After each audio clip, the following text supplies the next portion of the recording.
बिस्मिल्लाहिर्रहमानिर्रहीम। अस्सलाम वालेकुम डियर स्टूडेंट्स। आज के इस वीडियो लेक्चर में आप सबको खुशामदीद। तो आज जिस टॉपिक पे हम बात करेंगे वो है हमारे पास पेस्टिसाइड्स। तो सबसे पहले हम पढ़ेंगे कि पेस्टिसाइड्स क्या होते हैं। सही। तो हम सबसे पहले क्या डिस्कस करेंगे, हम डिस्कस करेंगे हमारे पास क्या है जी, डिफिनीशन। तो पेस्टिसाइड्स क्या होते हैं आपको पता होना चाहिए कि हमारे पास जो पेस्टिसाइड्स होते हैं, सही, इसमें दो चीज़ें आती हैं, मैं आपको बताना चाहता हूँ। इसमें क्या आती हैं, इसमें इंसेक्ट्स भी आते हैं। सॉरी, ये हमारे पास पेस्टिसाइड वो केमिकल है जो पेस्ट को कंट्रोल करते हैं। ओके, द केमिकल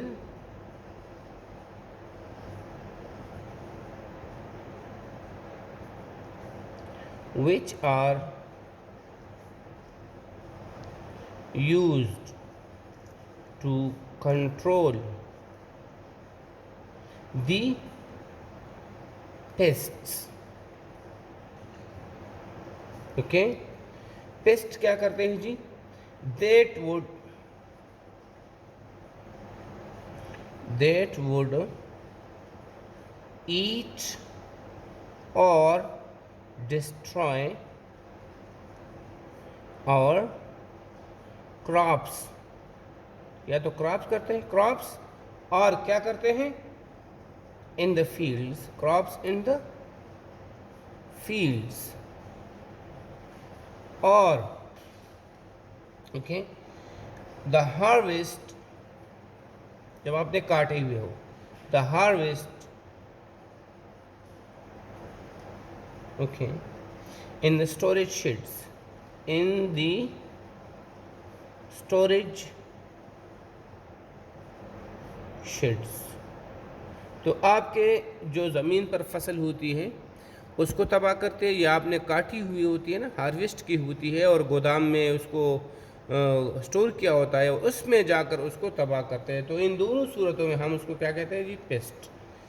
अब आपको पता होना चाहिए कि पेस्ट में हमारे पास क्या क्या चीज़ें आती हैं। याद रखें, ये पेस्टिसाइड किसके लिए इस्तेमाल होते हैं, पेस्ट्स के ख़िलाफ़ इस्तेमाल होते हैं, पेस्ट्स।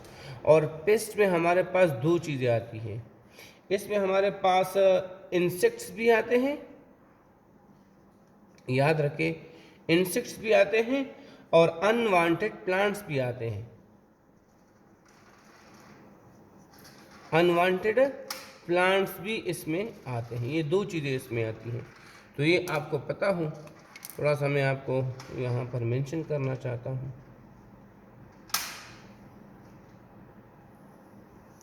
ये दो चीज़ें इसमें आती हैं, समझ में बात आई। अब जी हमारे पास क्या होता है, डिफिनीशन के बाद हमारे पास इसका पर्पस क्या होता है। तो ये पर्पस इंशाल्लाह हम यहाँ पर पढ़ते हैं। सबसे पहले हमारे पास किस पर्पस के लिए हम इसको इस्तेमाल करते हैं।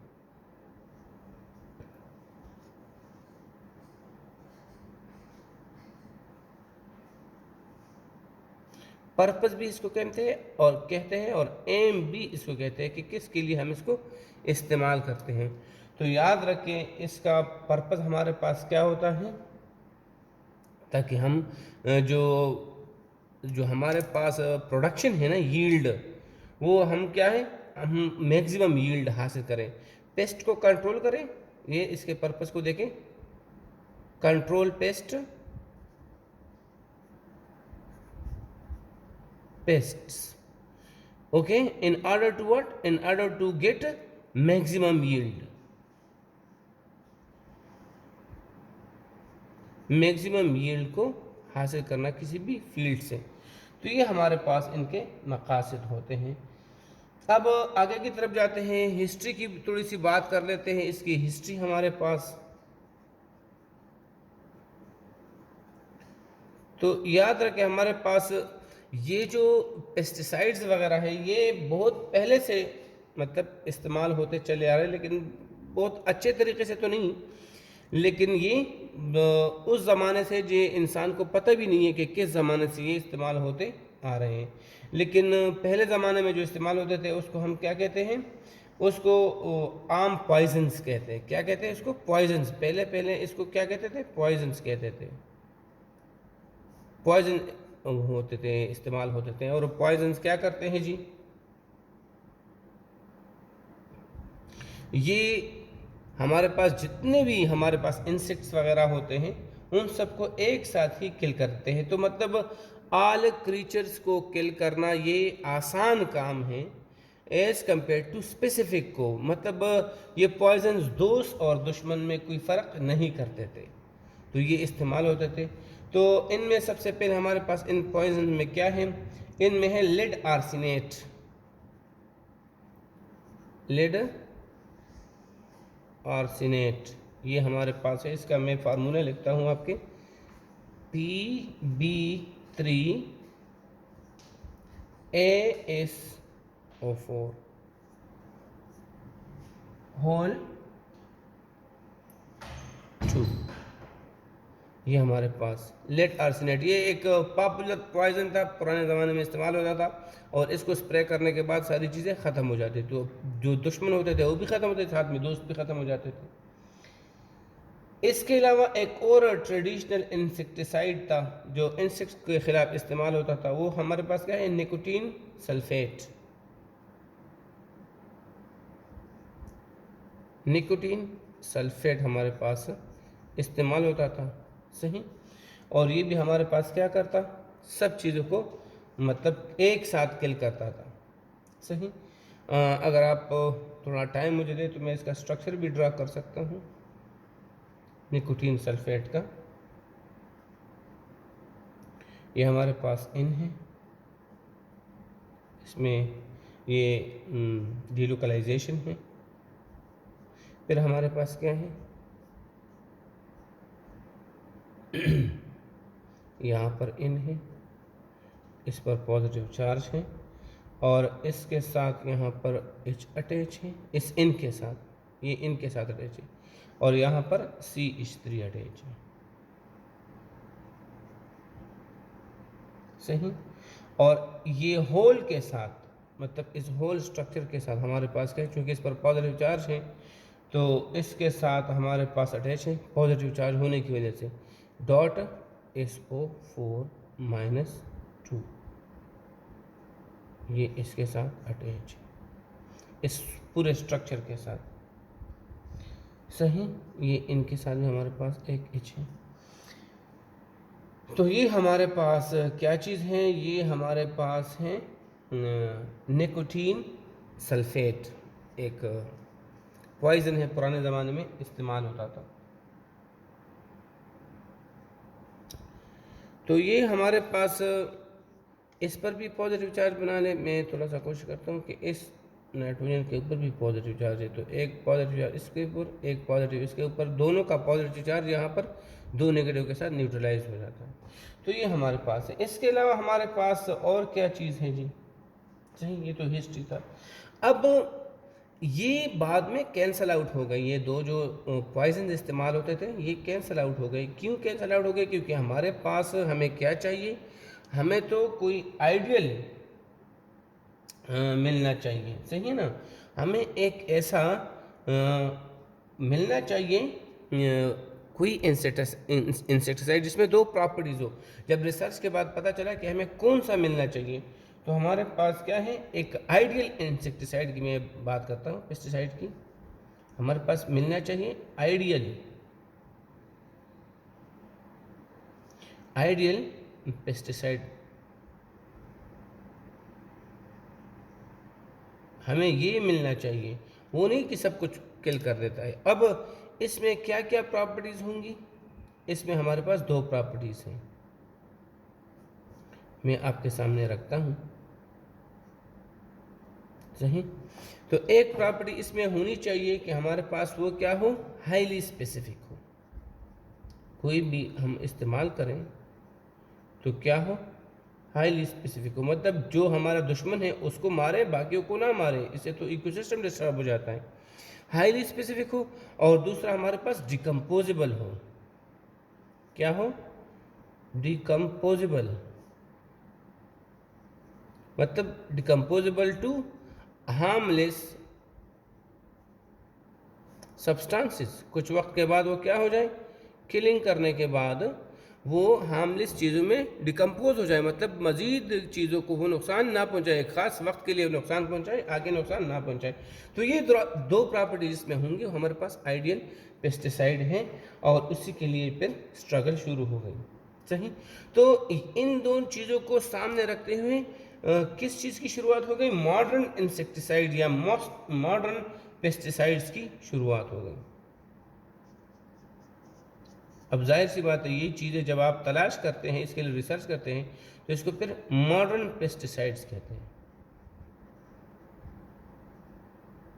तो इनकी जो है ना वो तलाश शुरू हो गई कि कौन सा हमारे पास। इन मॉडर्न पेस्टिसाइड में सबसे पहले जो डिस्कवर हुआ वो डिस्कवर हुआ डीडीटी, DDT, जो कब डिस्कवर हुआ, 1943 में सबसे पहले ये डिस्कवर हुआ। इसका नाम क्या है जी, इसका नाम हमारे पास है जी डाइक्लोरो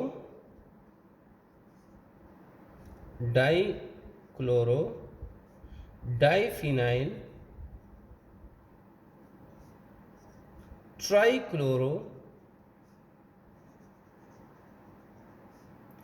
इथेन। ये आप देख सकते हैं, मैं आपके सामने बना देता हूँ।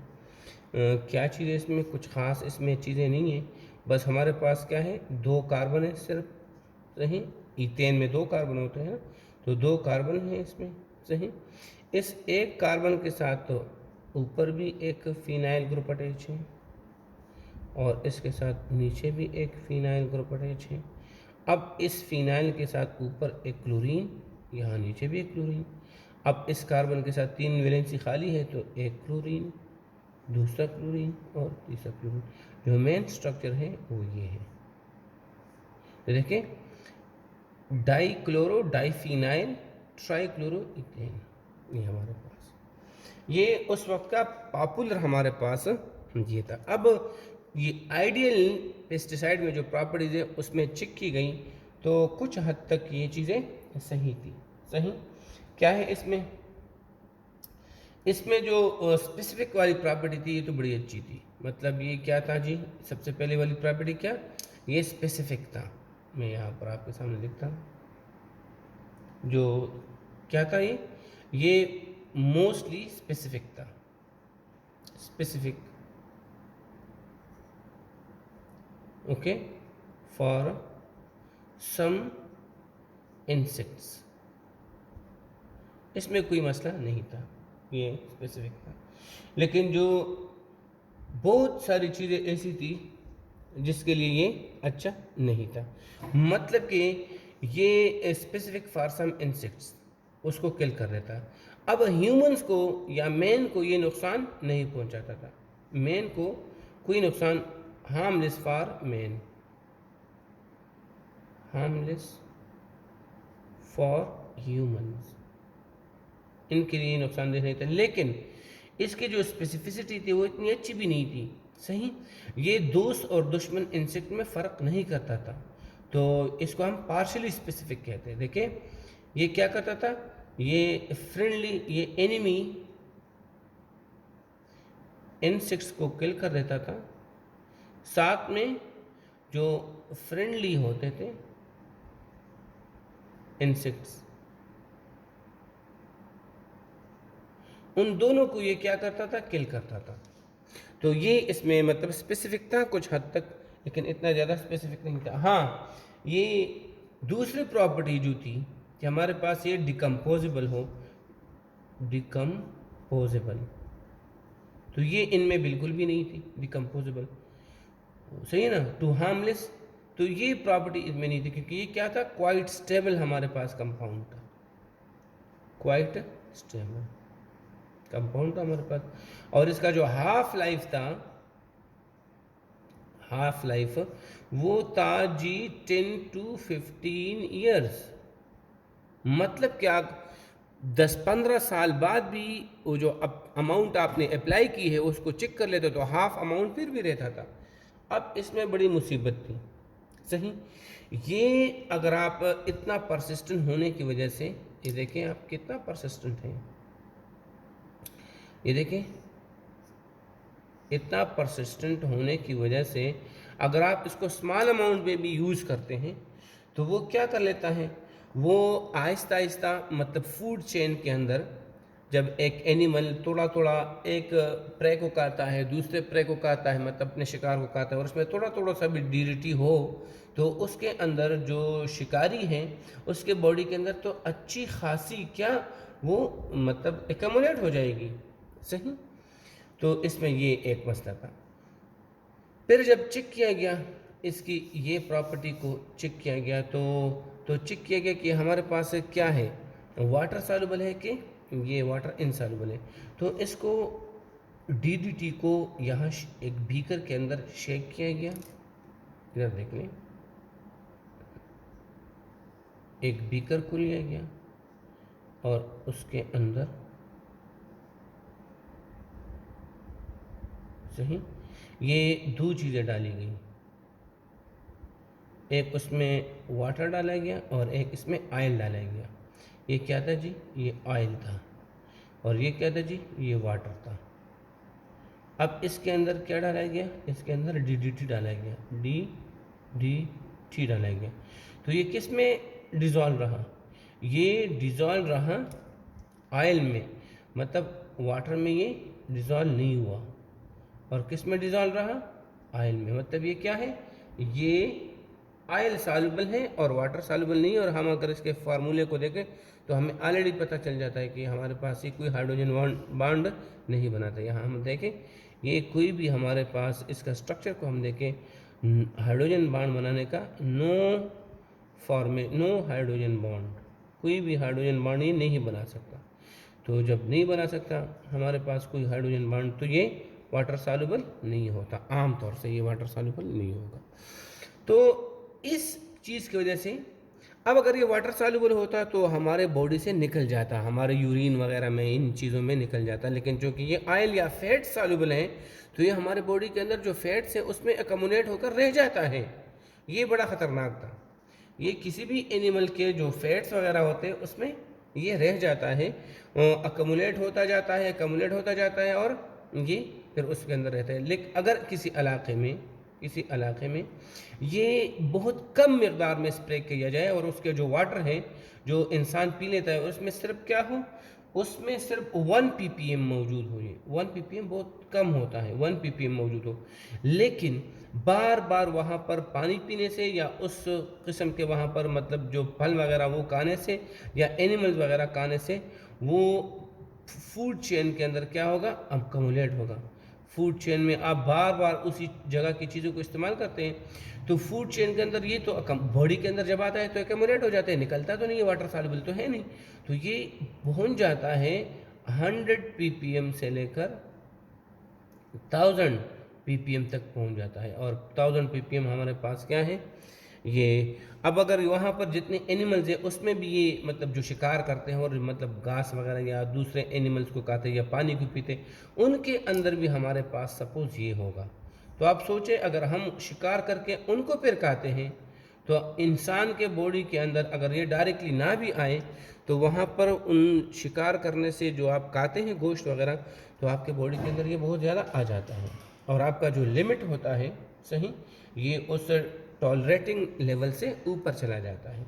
समझे, हर एक केमिकल का हमारे बॉडी के अंदर क्या है, टॉलरेटिंग लिमिट होता है, टॉलरेटिंग लेवल होता है। तो ये आपके उस लेवल से ऊपर चला जाएगा। तो ये इसमें बहुत अजीब सी मतलब बुरी बात है कि हमारे पास क्या है, ये वाटर सॉल्युबल नहीं है और ऑयल सॉल्युबल है, ये बॉडी के अंदर एक्यूमुलेट होता जाता है। तो इसके बाद हमारे पास क्या हुआ, जब इसके इन इफ़ेक्ट्स को देखा गया सही, इन चीज़ों को देखा गया कि हमारे पास तो इसके बड़े नुकसान हैं, ये तो किसी भी फूड चेन के अंदर मतलब एक छोटे लेवल से बहुत बड़े लेवल तक पहुंच जाता है। तो क्या हुआ, डीडीटी पर सही, डीडीटी प्लस मैं आपके सामने करता हूँ, डीडीटी प्लस ऑल क्लोरीनेटेड जो हमारे पास पेस्टिसाइड्स थे, पेस्टिसाइड्स, उन सब पर बैन लग गया। क्या हुआ जी? इन सब पर क्या हुआ?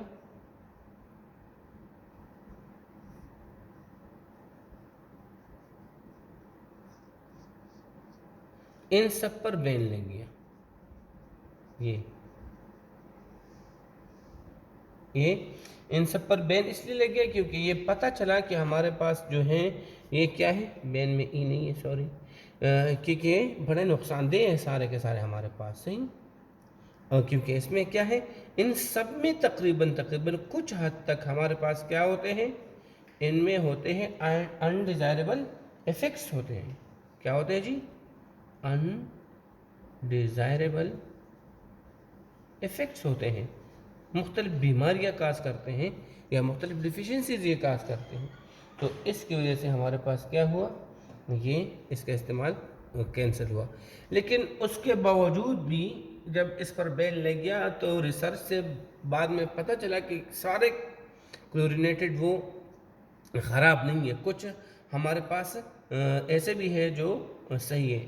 मतलब इस पर जब बैन लग गया तो क्या है, मैं आपके सामने लगाता हूँ, एक्सेप्ट हमारे कुछ ऐसे थे इस पर बैन नहीं लगा।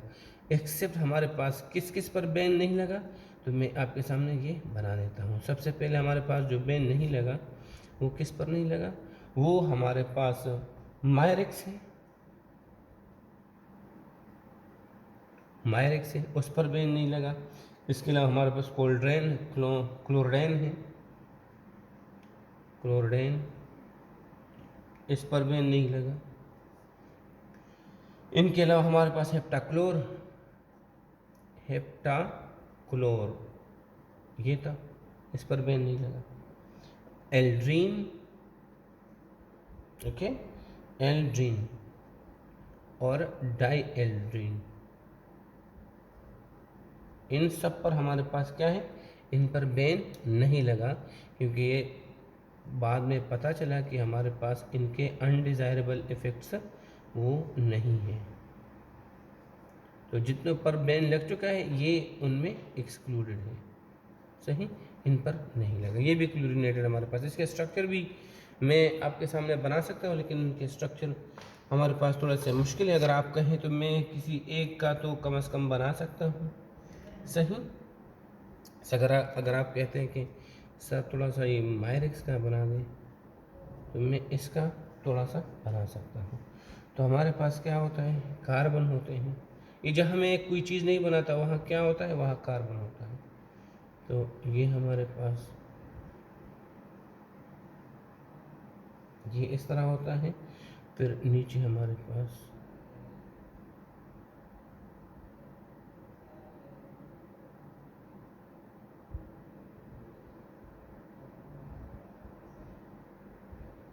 ये, अब ऊपर के हमारे पास जो है ना, ये इस तरह आपस में बांड होता है और ये इस तरह, ये नीचे की तरफ बांड होता है, ये नीचे की तरफ यहाँ। देखिए अब ये सारे क्या है, क्लोरीन क्लोरीन क्लोरीन क्लोरीन, इन सब के साथ क्लोरीन अटैच होता है, क्लोरीन क्लोरीन, इसके साथ भी क्लोरीन, इसके साथ भी क्लोरीन। तो ये इस तरह का हमारे पास स्ट्रक्चर बन जाता है। ये हमारे पास क्या है, मायरेक्स है। इस तरह बाकी भी मुश्किल है ना, 3D होते आसानी से नहीं बनते, तो बस इनको जाने दें। जो हमारा मेन फोकस है वो इस पर है कि किस चीज़ के लिए वो इस्तेमाल होते हैं और किसके क्या क्या उसमें इफ़ेक्ट्स होते हैं। तो ये चीज़ें DDT वगैरह ये USA में और ऑल ओवर द वर्ल्ड इस पर पाबंदी लग गई कि हमारे पास सही नहीं है, लेकिन हमारे पास इन पर पाबंदी नहीं लगी क्योंकि ये साबित हो गया कि हमारे पास ये बड़े अच्छे हैं। इसके बाद हमारे पास क्या आया, एक रिसर्च के बाद एक और हमारे पास ये निकल आया, सही, एक और पेस्टिसाइड हमारे पास निकल आया जो क्या था, उसका जो एफिशिएंसी थी बड़ी ज़बरदस्त थी और वो हमारे पास है आइडियल, जो क्लोज टू द आइडियल हम कह सकते हैं कि हमारे पास इसके बाद आया पैराथोन। ये देखिए मैं आपके सामने बना देता हूँ।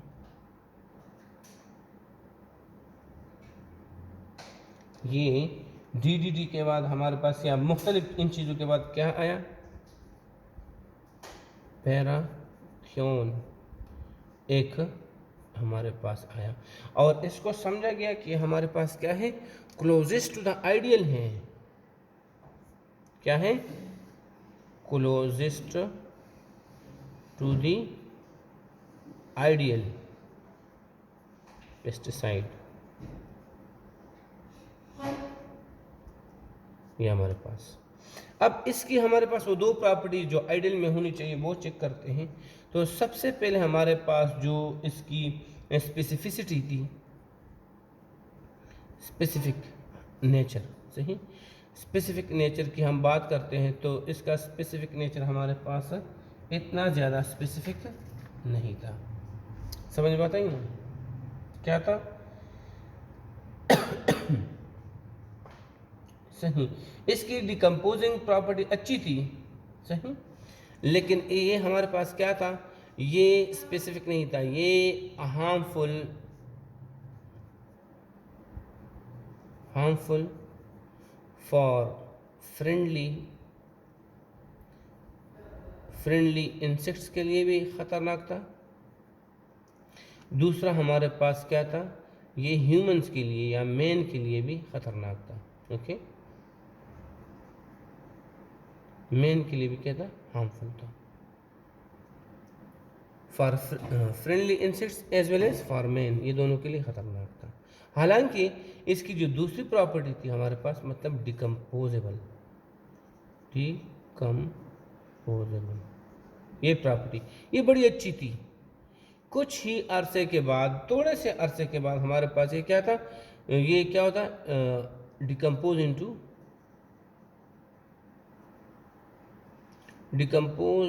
इनटू हार्मलेस सब्सटेंसेस, ये हो जाता, सही, ये इसकी प्रॉपर्टी अच्छी थी।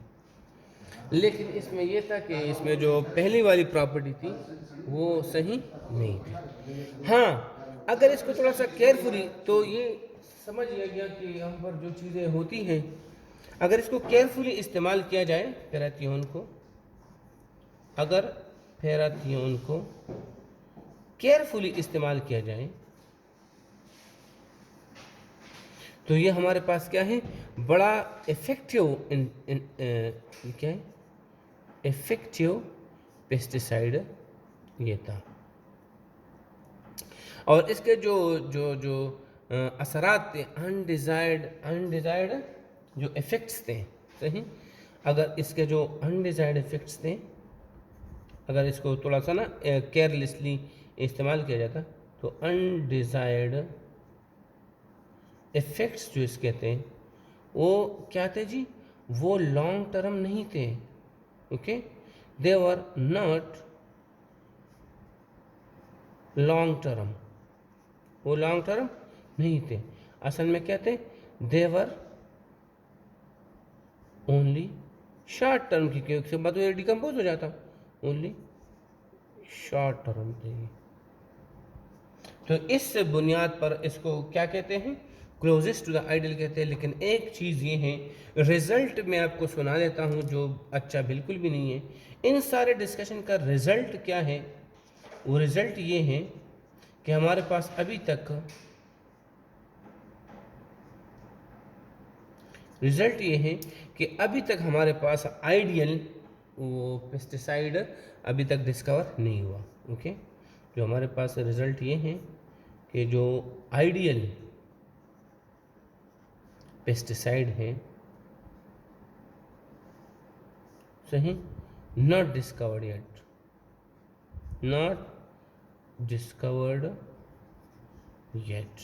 ये अभी तक इस दुनिया में डिस्कवर नहीं हुआ है।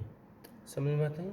तो बस यही समझा जा रहा है कि जो पैराथियोन है, सही, जो पैराथियोन है इसको मतलब क्लोजेस्ट टू द आइडियल माना जा रहा है, लेकिन ये भी हमारे पास इसमें भी बड़े मसाइल हैं। पैराथियोन का स्ट्रक्चर अगर आप चाहें तो मैं आपके सामने पैराथियोन का स्ट्रक्चर बना सकता हूँ, सही। इसका जो स्ट्रक्चर हमारे पास है,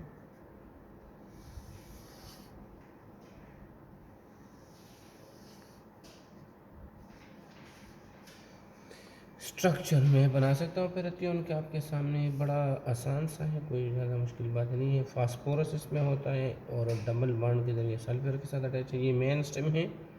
इसके बाद इसके साथ ऑक्सीजन जुड़ा होता है और ऑक्सीजन जुड़ा होता है एक बेंजीन रिंग के साथ। बेंजीन रिंग में यहाँ पर एक नाइट्रो ग्रुप अटैच होता है।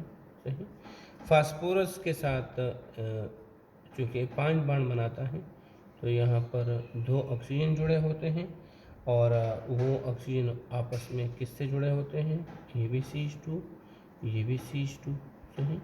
और आखिर में यहाँ पर R होता है, वो कोई भी हो सकता है R। तो ये पैरेथियोन का स्ट्रक्चर है। सही। तो enough for today, thank you so much.